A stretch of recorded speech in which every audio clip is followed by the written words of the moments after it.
Hey, it's Darlene, and today I'm doing another one-page layout.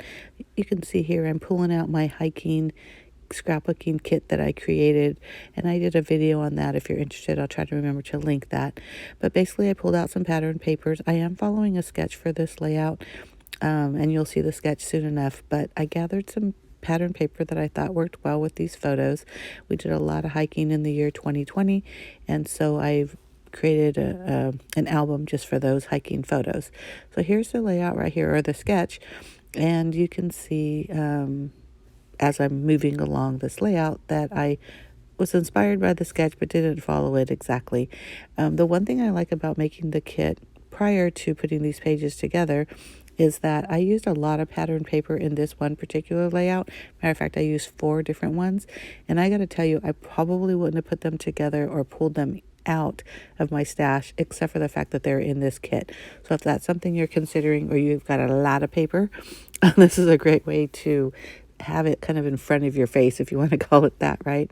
So these colors that I pulled out right here, they're actually just scraps, but again, they match this page because if you look at that striped paper, there's a lot of peaches and oranges and kind of a red, not really a true red, but a red and a blue, browns, things like that. And that's why they all coordinate, even though I probably wouldn't have grabbed them on there if they were in a different place, if that makes any sense. So what I'm doing right now is I'm just cutting the strips that were part of the sketch, and also the triangles. You saw me earlier cut those triangles that will be in the upper right and lower left hand corner of the layout. So these photos are we were at the top of, I want to say it was Fremont Point, and it was really high. Matter of fact, I was really close to the top and decided I wasn't going to do it. So my kids were like, "You are doing it, Mom." Like, they would not let me stop, which was really good because the last portion, I mean, I felt like we were rock climbing. Now, I'm really over exaggerating because it wasn't that high up, and it was just, a little bit of rocks. But for someone in their 50 plus, it was a lot. And I realized how weak I am on my upper body strength. But anyhow, that's not why you're here.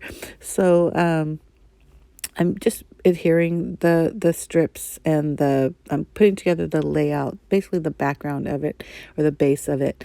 And what I'm doing right now is I'm pulling out just a bunch of embellishments, again, that were part of this kit, and some stamps that I knew I was using with this hiking album, because it's all like adventure, no limits, like I'm using that for my title, just kind of things like that. I stamped that no limit stamp off camera, just using my Misty because it was a pretty solid image, and you can notice it's pretty scratched up. I didn't realize that because it probably happened in either the packing or shipping or something, but it's been a while since I've purchased it, and I'm not going to worry about it. It works for this layout because it's a little rustic, but I'm going to have to figure out how to clean that up. So if you have any suggestions, please let me know.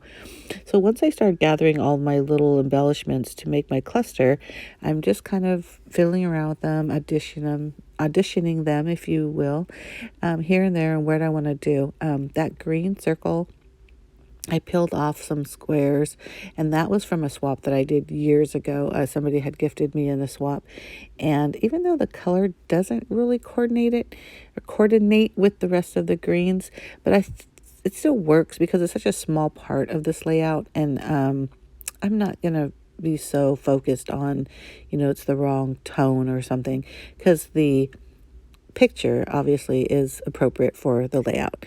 And this white piece that I'm adhering right now, I cut out a whole bunch of these, I'm going to call them labels, and some of them are just plain circles, squares, but it's just that's kind of fun shapes that are perfect for cluster bases, and also like for just sentiments. I use them a lot in cards, but I just I cut them with my Cricut, and I just have them ready available.